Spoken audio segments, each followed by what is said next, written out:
Բարի կեսօր, ես եմ շնորհակալ։ Հավանույթը չենք խախտում, Այո։ ամենաշատի այս ժամին մեր տաղավարից խոսում ենք հիմնական եւ կարևոր թեմաների մասին։ Մի քանի թեմաներ կան առանձնացված, բայց երբ սկսենք բանակցություններ Իրան Միացյալ Նահանգներ, այո։ Խնդրեմ։ Եվ այսպես բոլորիս սպասումները, որ Միացյալ Նահանգները եւ ԱՄՆ-ն Պակիստանում շատ երկար տևած բանակցությունների արդյունքում կկարողանան գալ խաղաղ հանրագումարի, չիրականացան եւ մենք տեսանք, որ ԱՄՆ փոխնախագահ Վենսը առաջինը դուրս եկավ բանակցություններից եւ հայտարարեց, որ բանակցությունները ըստ էության տապալված են։ Մենք արդեն լսում ենք ԱՄՆ բարձրաստիճան պաշտոնյաների հայտարարությունները, որ բանակցությունները կայացած չեն։ Մենք լսում ենք Թրամփի հերթական սպառնալիքը, որ ես միևնույնն է Իրանին կբերեմ, պետք լինի նամորդ նիկով էլ կբերեմ բանակցությունների սեղանին եւ ինքը կընդունի, Իրանը կընդունի Միացյալ Նահանգների պահանջները։ Միացյալ Նահանգները հիմնական պահանջը այն է, որ ԱՄՆ-ն ստորագրի թղթի տակ, որ Իրանը հրաժարվում է, ԱՄՆ-ի պահանջն է, որ Իրանը ստորագրի թղթի տակ, որ հրաժարվում է միջուկային, անգամ խաղաղ ճանապարհով միջուկային ուրեմն զենքի զարգացումից, Իրանը պատասխանում է, որ դա հնարավոր չէ, ավելին հիշում ենք Իրանի 10 կետ պահանջները, որտեղ Իրանը պահանջում էր, որ ԱՄՆ-ն ստորագրի, որ փոխհատուցելու են խայտառակ ավերածությունները եւ որ Իրանը ունենա խաղաղ ուրեմն նպատակներով ատոմի զարգացման հնարավորություն։ Սա շատ վատ ուրեմն երևույթ է, որ բանակցությունները ըստ էության ավարտվեցին առ ոչինչ, սա նոր դուռ է բացում պատերազմի համար։ Մենք տեսանք, որ Իրանը կրկին ուրեմն փակել է Հորմուզի նեղուցը եւ որևէ տանկեր չի կարողանում այդտեղով անցնել, ԱՄՆ-ն սպառնում է ուղղակիորեն այլևս ոչնչացնել, ինչպես Թրամփն էր հայտարարել աշխարհի ամենահին քաղաքակրթություններից մեկը, սա ինչ ասեմ, ըստ էության սողացող երրորդ համաշխարհային պատերազմ է, երբ մենք տեսնում ենք, որ ծոցի տասնյակից մոտ 2 տասնյակ երկրներ ներքաշված են այս պատերազմի մեջ։ Իրանի թե հոգևոր առաջնորդը, որը ըստ տեղեկությունների դեմքի եւ ոտքի բավականաչափ լուրջ ուրեմն վիրավորում է ստացել, թե նախագահը, թե անվտանգության խորհրդի քարտուղարը հայտարարում են, որ իրենք պատրաստ են շարունակել պատերազմը Միացյալ Նահանգների հետ եւ շարունակելու են ռմբակոծել ծոցի այն երկրների ամերիկյան ներկայացուցչությունները, ամերիկյան բազաները, սա նշանակում է, որ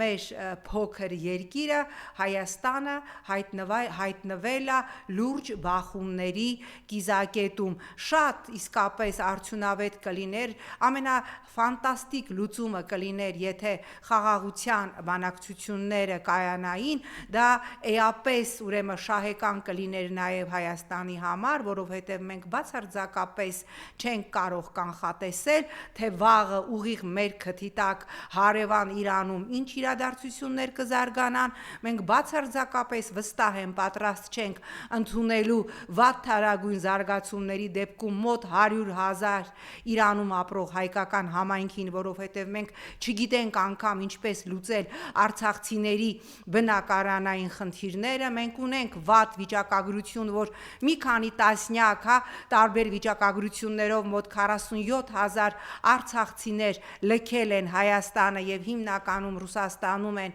որովհետեւ չեն կարողանում ուրեմն այստեղ իրենց խնդիրները լուծել աշխատանքի, բնակության, սա իսկապես վատ տեղեկատվություն էր, որ Միացյալ Նահանգներ եւ Իրան բանակցությունները չավարտվեցին խաղաղության փաստաթղթի նախնական տեքստով, որը դրված էր Պակիստանում երկու բանակցող կողմերի սեղանին եւ երկու կողմերի միջև այդ 10 կետանոց փաստաթուղթը ընդունվել էր որպես բանակցությունների համար նախնական հիմք։ Սա այս մասով, բայց հիմա տարածաշրջանից վերադառնանք մեր կարևորագույն խնդիրներին առավոտյան։ Այո։ Երբ որ տարածաշրջանը եւ աշխարհը ուղղակի կրակի տակ է, մենք տեսնում ենք Հայաստանի իշխանությունները, տենց իրենց մարզային այցերը, միջավայր ասում են լավ բեմադրված շոուներով, Այո։ մանրամասն կներկայացնենք եւ իհարկե մինչև իրենց շակերտավոր ուրախ ավտոբուսը, որը շատերն այլևս որակվել մահվան ավտոբուս, գնում է մահեր են արձանագրում, մահ է արձանագրում։ Միջև այդ մահվան շարասյունին անդրադառնալը, որ մենք տեսանք նախորդին Լոռու մարզ կրկին Նիկոլի անվտանգությունը ապահովող ուրեմն մի հսկայական ոստիկաններով լեցուն մեքենա վրա էլի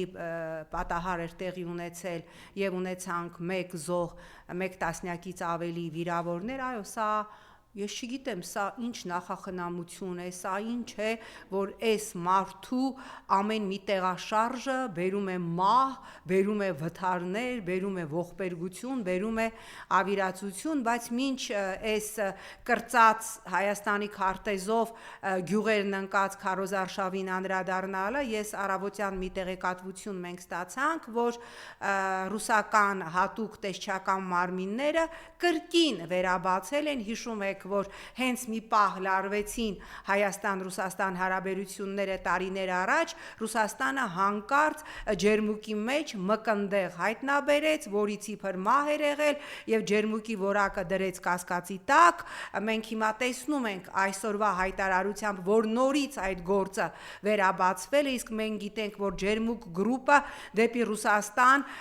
այդ հանքային ջրի հիմնական արտահանողներից մեկն է, ինչպես ասում են առաջիկայում հերթի մեջ է նաև Վեդի Ալկոն, Նիկոլ Փաշինյանի հիմնական ուրեմն հենարաններից մեկը եւ ակնհայտ է, որ Ռուսաստանը, որ այսպես սկսել է Պռոշյանի գինու կոմբինատի գործարան, առաջիկայում նախորդին ես ուրեմն Արմավիրի մարզում էի, զրուցում էի ֆերմերների ջերմոցներ ունեցող տասնյակ ուրեմն հազարավոր հեկտարներում ծիրան աճեցրած մեր հայրենակիցների հետ, մարդիկ սարսափի մեջ են, մարդիկ ասում են մենք չգիտենք ինչ ա լինելու, մի ամսից հեսա ամիս ու կեսից ծիրանի բերքը լինելու է եւ ես անձամբ շատ վատ կանխատեսում ունեմ, որ վդրուկ Ռուսաստանի ինչ որ մի տեսչական մարմին մեր ծիրանի մեջ կամ այդ հսկայական ջերմոցները, որ վարկերով մեր հայրենակիցները ուրեմն հիմնել են եւ ծաղիկ են արտադրում եւ հիմնական շուկան կրկին էլի Ռուսաստանն այդ ծաղիկի մեջ ինչ որ բացիլ են տեսնելու, սա սպանելու է Հայաստանի գյուղատնտեսությունը, եթե Ռուսաստանը, որ արդեն կամած սենց հուշիկ քայլերով սկսել է սանկցիաներ կիրառել մեր կոնյակ գինի արտադրողների, գյուղացիական տնտեսությունների հանդեպ, սա լինելու է մեր գյուղատնտեսության մահը։ Հիմա եթե իշխանությունները սա միտումնավոր են անում, որ մարդիկ չկարողանալով տանեն այդ ամբողջ ծիրանի հեկտարները այրեն, խաղողի հեկտարները այրեն, որովհետև չի սպառվելու ռուսական շուկայում, դա միտումնավոր են անում, այսինքն տեղ են բացում ադրբեջանական եւ թուրքական գյուղատնտեսական ինվեստիցիայի, նվաճողական քաղաքականության համար, սա այլ բան է, եթե սա միտումնավոր է արվում փակելու ռուսական շուկան Հայաստանի գյուղատնտեսության համար, ինչ որ մարդիկ կան գրում են լավ, թող փակվի, մենք ապրանքը կարտահանենք Եվրոպական միություն, հպարտ, հզոր, կրծած քարտեզը ձեռքդ բռնած, քարտեզով պեչենին ձեռքդ բռնած իմ հայրենակից, դու չես կարող քո կոնյակը, քո ծիրանը, քո ծիծակը, քո պամիդորը, քո սմբուկը, քո թարխունը, քո գինին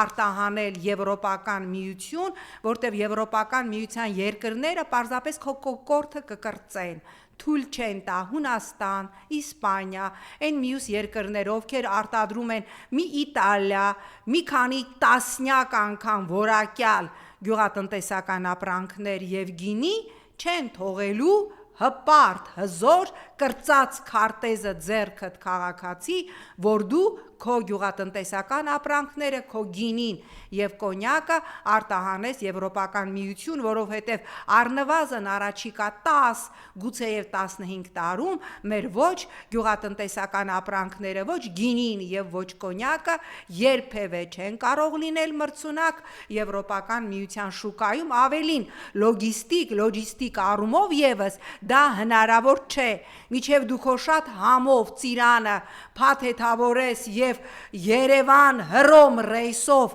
ուղարկես հռոմ, այդ ծիրանի ինքնարժեքը այնտեղ պիտի լինի, ասենք, կիլոգրամը 20 եվրո, ասենք 9000 դրամ, բնական է, որ դու չես կարողանալու ոչ այդ ծիրանը, ոչ այդ կանաչին չի լինելու մրցունակ եվրոպական շուկայում, այնպես որ Եվրոպական միության տրաս դուրս եկածներին ասեմ, այնտեղ մեր գյուղատնտեսական ապրանքները, մեր գինին եւ մեր կոնյակը մրցունակ չեն, մրցունակ են Ռուսաստանում, որովհետև Ռուսաստանը ուղղակիորեն աչք է փակում բազմաթիվ, հիմա ես չեմ տալու ուրեմն գինի, կոնյակ արտադրող ընկերությունների անուններ, որոնց գինին խմում ես, կողքից պիտի սկորի կանչես, որ հանկարծ թունավորվես, տեղում քեզ ստամոքսի լվացում անեն եւ բերեն։ Հայաստանում արտադրվող գինիների 90%-ը քացախաջուրա գույն տված, եւ եթե ինչ-որ մեկը ռիսկ է անում դա խմել, օգնության մեքենան պիտի կանչի կողքը, որ իրան ուրեմն հետ բերեն։ Ռուսաստանը դա լավ գիտի, բայց Ռուսաստանը աչք է փակում դրա վրա, որովհետև ալկաշիվանի համար ավելի լավ է հայկական վատորակ խայտարակ գինի խմել, քան օրինակ տրայնոյ ադիկալոն։ Բայց հիմա Ռուսաստանը որոշել է այլևս աչք չփակել Հայաստանից Ռուսաստան արտահանվող վատորակ գինու եւ վատորակ կոնյակի վրա։ Հիմա վերադառնանք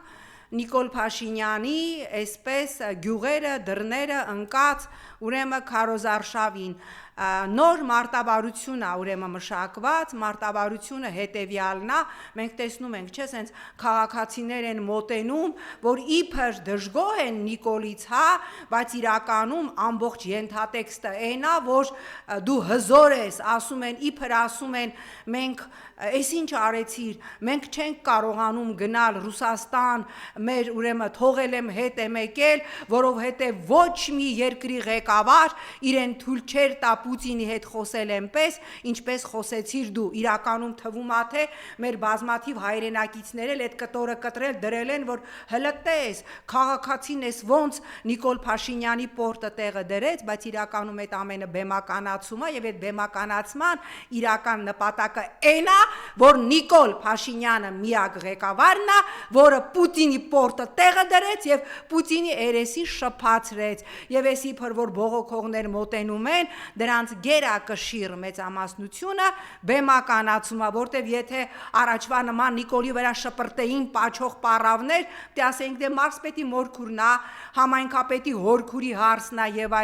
այլն, ընտրել են իմ կարծիքով բավականաչափ ճկուն տարբերակ, բեմականացնում են իբր դժգոհ քաղաքացու հարց, որին Նիկոլը բացատրում է, որ դա է ճիշտը, սա է ճիշտը, սա է անկախությունը, սա է մեր պետություն պահելու հնարավորությունը, որից հետո դժգոհ քաղաքացին մի անգամից սիրահարվում է Նիկոլ Փաշինյանին եւ ասում է, որ ես ու իմ ընտանիքը բնականաբար քեզ ենք ընտրելու։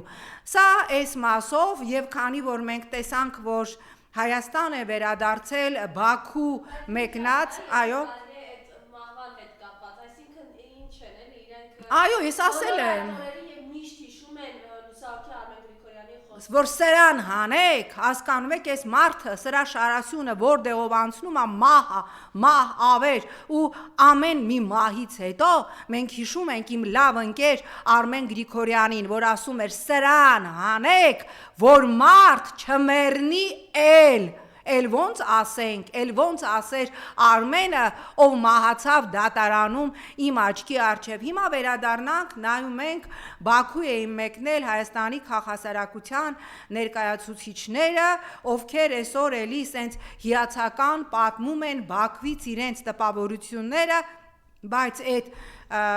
ֆանտաստիկ տպավորությունների արանքում ուրեմն իրենք ներկայացնում են շատ վտանգավոր թեզեր, ինչ են ասում Բաքու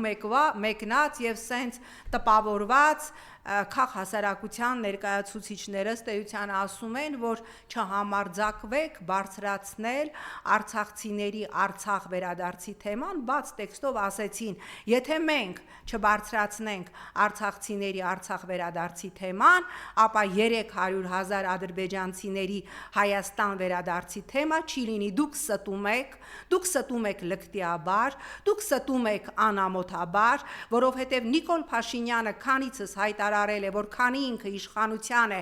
արցախցիների Արցախ վերադարձի օրակարգ չի լինելու, բայց մենք տեսնում ենք, որ Ալիևը ամեն օր, հիմա արդեն օրը մի քանի անգամ ոչ միայն խոսում է, այլ նաև ես սա պնդում եմ, որպես միջազգային կառույցներում պարբերաբար լինող քաղաքական գործիչ, միջազգային բոլոր հեղինակավոր վեհաժողովների կառույցների օրակարգում Ադրբեջանը որպես հիմնական օրակարգ դրել է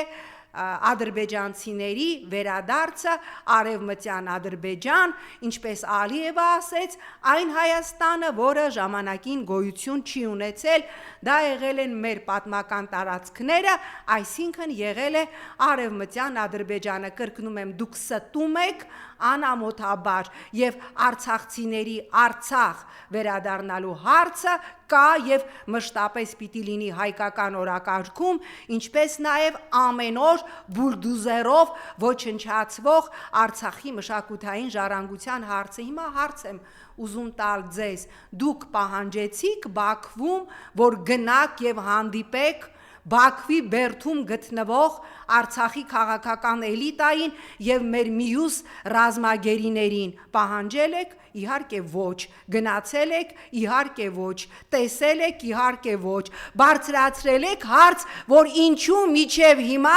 Ռուբեն Վարդանյանը եւ մյուսները չեն ստանում իրենց դատական վճիռը, որպիսի եթե ցանկություն ունենան բողոքարկեն, ոչ, չեք բարձրացրել, որտեվ դուք այդքան պլոճիկ չունեիք, որ Հիկմետ Հաջիևի հետ հանդիպման ժամանակ ասեիք մենք ընդհատում ենք այս հանդիպումը եւ պահանջում ենք, որ հիմա գնանք թեկուզ ձեր ուղեկցությամբ, Հիկմեթի ուղեկցությամբ, գնայիք Բաքվի Քուրդի խանի բերդ եւ հանդիպեիք Բակո Սահակյանին, Ռուբեն Վարդանյանին, Արկադի Ղուկասյանին, Արայիկ Հարությունյանին, Լևոն Մնացականյանին, Դավիթ Մանուկյանին, Դավիթ Իշխանյանին, Դավիթ Բաբայանին եւ մեր մյուս են քաղաքացիական անձանց, ովքեր միջև հիմա պահվում են Բաքվի բերդում։ Ես կողմ եմ խաղաղության, ես հասկանում եմ, որ այս ռեգիոնից ոչ Ադրբեջանին են վերցնելու տանեն, ոչ Թուրքիային են վերցնելու տանեն, ոչ էլ Հայաստանին են վերցնելու տանեն, բայց խաղաղությունը չի կարող լինել Աթշեյնիկով, խաղաղությունը չի կարող լինել, որ քո բերանին գցեն նամորդնի, կասեն դու պիտի կատարես մեր օրակարգը։ Մենք տեսնում ենք ինչպես է Իրանը պահում իր արժանապատվությունը եւ մենք տեսանք հենց այն օրը, երբ որ Թրամփը հայտարարեց վաղը ես ոչնչացնելու եմ աշխարհի ամենահին քաղաքակրթություններից մեկը, հազարավոր, տասնյակ հազարավոր իրանցի երեխաներ եւ կանայք դուրս եկան եւ հենց գնացին ռազմավարական նշանակության օբյեկտների մոտ նստեցին, մտածելով անգամ, որ Դոնալդ Թրամփը շիզոֆրենիկ է եւ կարող է ռմբակոծել, ահա այսպիսին է լինում արժանապատիվ հասարակությունը։ Տիկին Զորաբյան, բայց ճիշտ ասած իրենք շարունակում են այդ կեղծ խաղաղությամբ կերակրել հայ ժողովրդին եւ այս խումբը, որ վերադարձել է Բաքվից, Այո։ օրինակ այնտեղ մի Քոչինյան կա, ասում ու բանը, շատ կարևոր են առաջիկայում խորհրդարանական ընտրություններն էլի, խաղաղության մասով։ Ինչպես հայ ժողովրդին բացատրել, որ իրականում Նիկոլ Փաշինյանը 4 պատերազմ վերած Նիկոլ Փաշինյանը ու այսքան մահեր չակերտավորներում իր վերընտրվելը Աստված մի արածցի հանգեցնելու է ամբողջ Հայաստանի ուղղակի վերացմանը, որպես պետություն, պետականություն գոյություն չեն։ Տեսեք, սիրելի Մարիամ, Նիկոլ Փաշինյանը երկու այսպես թուղթ ունի, որ սենց նայում ենք, հա, երկու այսպես ֆիշկա ունի, որ շահարկում է, դա մեկը խաղաղությունն է, որը մենք չենք տեսնում, եւ օբյեկտիվորեն մենք գիտենք, որ հասարակության մեջ մեր աղքատությունը ինչքան բարձր տոկոս է, այս ապահովագրական համակարգով ծրի վիրահատություններ անելն է, ես հասկանում եմ, որ այս գումարը, այս որ վիրահատություններն քննարկվում է 2 միլիոնի 3 միլիոն դրամի, սրանք 26 թվականի բյուջեով նախատեսված չեն եւ այս ամենը այս համակարգը մի օր պայթելու է, հա, մեր ուսերին ամնալու հերթական վարկի, այո, հերթական վարկի տեսքով եւ սա այս ամենը ինչ որ մի պահի, հա, չի կարողանալու, սա պայթելու է, բայց դե գիտես, չես կարող քաղաքացուն ով սրտի ստենդավորման խնդիր ունի եւ իր փոխարեն վճարում են 2 միլիոն 3 միլիոն դրամ, դա բացատրել այստեղ ինչ պիտի անել, այստեղ պիտի մեր ընդդիմությունը, այս որ լապատկեքը Իսկանդերները արած իրար տակ փորում են, ես նայում եմ նույն Սամվել Կարապետյանի հանրահավաքը, որտեղ շատ իսկապես հավաքվածների թիվը շատ մեծ էր, ես նայում եմ ընդդիմադիր բևեռներից մեկի Telegram կանալները ամենանողկալի բաներն են գրում, դուք վատ եք, այսինքն ձեր խնդիրը Սամվել Կարապետյանն է, հա, որ կամ ձեր խնդիրը որևէ այլ ընդդիմադիր ուժ, այս ինչ եք անում։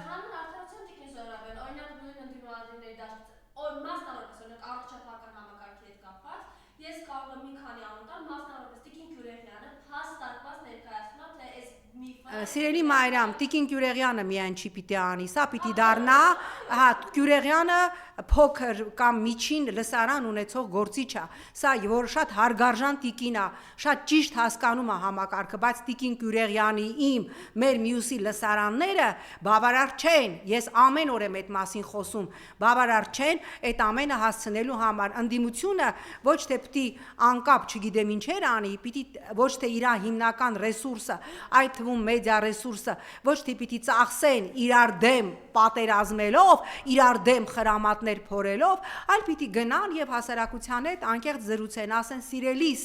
մենք դեմ ենք պատերազմին, որտեղ Նիկոլը ներկայացնում է, որ ինքը խաղաղությունն է, մնացած ընդդիմադիրները պատերազմ են, որտեղ ոչ մի ուժ չի կարող կողմ լինել պատերազմի։ Եթե ես իմանամ, որ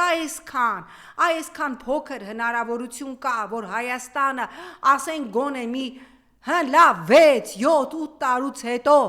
անդամագրվի դառնա Եվրոպական միության անդամ, ես չգիտեմ, ես կդառնամ այդ իդեայի մունետիկը, որովհետև ես ինքս եվրոպական արժեքներ կրող մարդ եմ, բայց ես շատ լավ գիտեմ, որ առաջիկա 50-100 տարում դա հնարավոր չի, Թուրքիան ՆԱՏՕ-ի երկրորդ հզորության բանակ ունեցող երկիրը 1987 թվականից արդեն երևի 38-39 տարի ԵՄ անդամության թեկնածու է եւ Եվրոպական միությունը անգամ այդ հզոր տնտեսություն ունեցող երկրին մերժում է ամփոփելով կոչս ընդդիմադիրներին կա հնարավորություն փրկելու Հայաստանի պետականության անկումը, որովհետև Նիկոլ Փաշինյանը վերջի շրջանում բաց խաղաքարտերով խաղում է, առաջվա նման չի ասում Շուշիի Հադրութի դեօկուպացիա, բաց ասում է, քանի ես կամ Արցախ չեք վերադառնալու, քանի ես կամ եկեղեցուն ուրեմն ուղղակիորեն հալածելու եմ, քանի ես կամ ուրեմն հերոսը զինվորը չի լինելու մեր հերոսը լինելու է չգիտեմ ով։ Մարդը ասում է, սա է իմ կորակարգը եւ ասում է վերարտադրվեցի հունիսի 7-ին ամիջապես փոխելու եմ սահմանադրությունը եւ ոչնչացնելու եմ Հայաստանի երրորդ հանրապետությունը, ասում է բաց, ասում է պարզ, ասում է անելու եմ, տղայեք կարողացեք ինձ կասեցնել, հիմա դիմում եմ ընդդիմությանը, տղայեք մի կողմ դրեք ձեր տարաձայնությունները, եթե իրապես ձեր խնդիրը Հայաստանի պետականությունը փրկելն է եւ ոչ թե խորհրդարանում մի քանի մանդատ ունենալն է, ես առ այս պահը մտածում եմ, որ ձեր նպատակը խորհրդարանում մի քանի մանդատ ունենալն է, ապացուցեք ինձ, որ ես սխալվում եմ եւ ես գամ այս եթերից ձեզանից խնդրեմ ներողություն։